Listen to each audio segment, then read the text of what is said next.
Welcome to Edfund Writing Center screencasts. Today we're going to be talking about how to enter into a quote, and we're talking about structured essays here, not any creative writing. We're talking about entering into quotes in structured essays. And first things first, what is a quote? Quotes are direct evidence from the text that serve to support your argument. Before you worry about entering into a quote, remember that it has to be useful. That is very important. You don't want a useless quote hanging out in the middle of a paragraph. So structure. We've got the introduction, the quote, and the explanation. And these are three very important parts. You can't just have a quote floating around, like I said. The introduction gives context for the quote that you're going to use. The quote has to prove the point that you're trying to make. And the explanation shows how the quote relates to the claim. So, once again, very important parts. This is just funny because it's obviously an unreliable quote, and I think it's hilarious. But it's a really good example because it shows the introduction. We've got the context here. Abraham Lincoln once remarked that. And then we've got the quote right here. You start the quote. And then in the end, you want to cite the quote. We've got urbandict.com, which I wouldn't actually use in an essay, but for all intents and purposes, works out here. When you're citing a quote, you definitely want to have it in parentheses like this, and you don't put the period here. You put the period here. We'll get back to that later. Now, entering into quotes. When you're trying to say he said, she said, try not to use the word said, because there are so many other words in the English language that you can use that give your writing variety. So this is just a fun little word splash of words that you can use. This also works for creative writing pieces. Instead of saying like he said, you could say he sputtered, he snapped. Something like that. Those words are right there.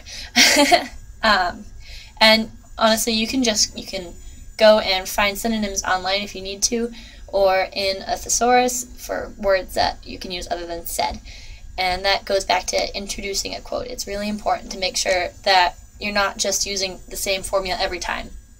You want to be able to introduce a quote with variety of phrases and try and use words that give information. So if somebody's asking a question, you can say he implored, he questioned, he inquired, something like that. Alright.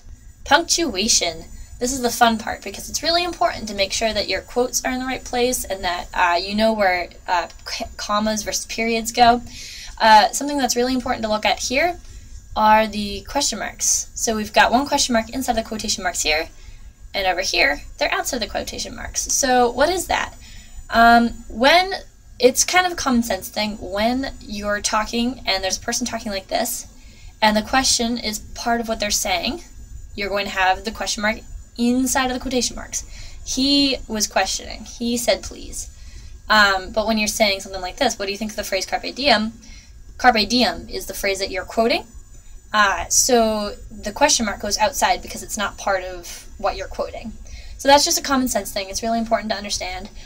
Another thing important here is to see where the commas are.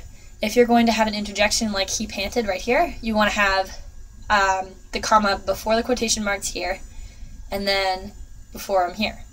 So just to see how that works, because you wouldn't want this comma outside the quotation mark. Same goes here. Alright. Incorporating a quote into a sentence is also important because you don't want to just start every quote with a new sentence or something like that. You want to be able to take the quote and make it flow with your writing, because that's always just kind of an important thing to do. So here we have a really good example. It says, no longer an actor in a play, comma, the narrator begins the final steps of his journey. So here we have an introduction, a really short one, but it goes right into the quote, and that's really good. And then you have your citation. You can put it right after the quote. You don't usually need to write the page number for anything that's shorter than like 3 words. Anything longer than that, you do want to say where you got it from. And then you say the narrator begins the final steps of his journey. And this is kind of an unorthodox way to do intro quote explanation, because the explanation is sort of part of the sentence. So you don't have to make it very separate every single time. You can play with it a little bit, just so long as it's grammatically correct.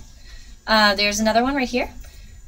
This is a little bit longer. This gives the context right in the beginning. It says, while contemplating the inequality of his school, the narrator realizes that, quote, The Jewish boys, even the popular ones, even the athletes, had a subtly charged field around them, an air of apartness. End quote, page 24. So here we just have, obviously there would be an explanation sentence right after this saying what this has to do with the whole overall claim of whatever essay this was. But in the beginning we have a nice introduction, and then we have the quote, and then we have a citation. So that's important.